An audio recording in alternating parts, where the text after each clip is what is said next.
Hello everyone, আমি চলে এসেছি আমার নতুন আরেকটি ব্লগ নিয়ে। তো আগের দিন ছিল দাদা বৌদির অ্যানিভার্সারি, তার জন্য আমি সকাল সকাল চলে গিয়েছিলাম মার বাড়িতে।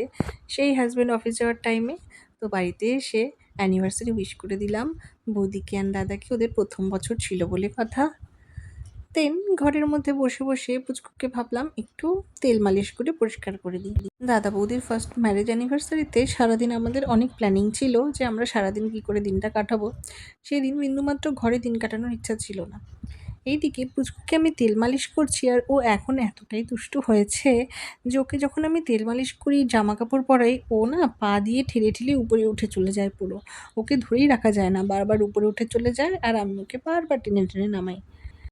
যেহেতু সকালে হাজব্যান্ড অফিস যাওয়ার টাইমে ওর সাথে এসেছি, সেহেতু ঘর থেকে পুচকুকে তেল মালিশ করে নিয়ে আসার বিন্দুমাত্র টাইম পাইনি।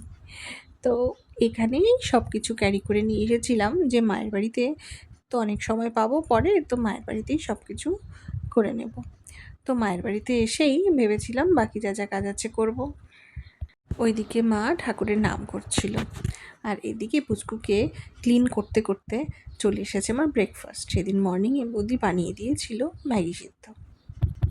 দেন ব্রেকফাস্ট করে খেয়ে টেয়ে আমি শুরু হয়ে গেলাম রেডি হওয়ার জন্য, কারণ আজকে আমাদের বাইরে আউটিংয়ের প্ল্যানিং ছিল আর দুপুরে বাইরে খাওয়ারই প্ল্যানিং ছিল। জানেন তো, মেয়ে মানেই মায়ের বন্ধু। এই যে মা শাড়ি পরছে আর আমি মাকে মায়ের শাড়িটা ধরে দিচ্ছি, কুচিটা। ছোটোর থেকে এটা করে দিতাম। তো আমি যখন শাড়ি পরতাম মাও আমাকে কুচি ধরে দিত। তো বিয়ের পরে বুঝতে পেরেছি যে এই তো রেডি হয়ে বেরিয়ে পড়েছি ঘুরতে যাওয়ার উদ্দেশ্যে। তো লাঞ্চ আজকে বাইরেই করব। তো আমি, আমার বৌদি, দাদা, মা আর এসেছিল মানি। তো সবাই মিলেই বেরিয়েছিলাম। রাস্তায় একটু কাজ ছিল, সেই কাজ টাজ করে আমরা চলে গিয়েছিলাম পাঁচফোড়নে লাঞ্চের উদ্দেশ্যে। ঢুকে পড়েছি পাঁচফোড়নে সবাই মিলে যে লাঞ্চ করব। তো একটা জিনিস কি ভালো হয়েছিল বলুন তো, সেখানে পৌঁছে আমার পুচকু না ঘুমিয়ে পড়েছিল। না হলে ওকে নিয়ে লাঞ্চ করাটা আমার পক্ষে একটু টাফ হয়ে যায়। তো যাই হোক, না ঘুমোলে হয়তো অল্টারনেট করে খেতে হতো, যে আগে মা খেত আমি পরে খেতাম।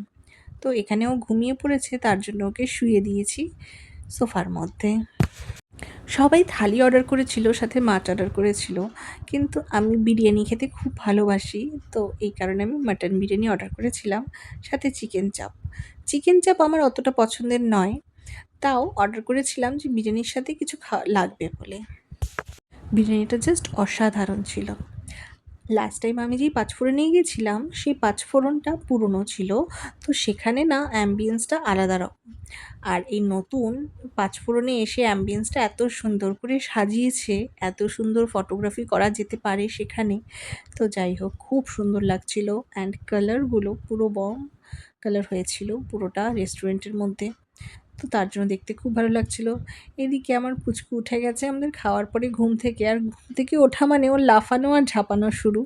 আর ও এত আদর বোঝে আর ও এতটাই দুষ্টু হয়েছে ইদানিং, ওকে কোনো সময় তুমি শুয়ে রাখতে বা শান্তভাবে থাকতে দেখবে না। ওকে একটু যদি দাঁড় করাই তাহলে উঠবে আর বসবে, আর যদি বসাই তাহলে দুলতে থাকবে। আর তার সাথে ওর জন্য গান করতে হবে, দোলে দোলে দোলে। এই যে দেখুন, ও এক নাগাড়ে দোলে দোলে করেই যাচ্ছে, আর দাঁড় করালে উঠবে আর বসবে, উঠবে আর বসবে। তো যাই হোক, সেদিনের সারা দিনটা আর দুপুরটা ভালোই কাটালাম। এবার যাওয়া যাক বাড়ির উদ্দেশ্যে।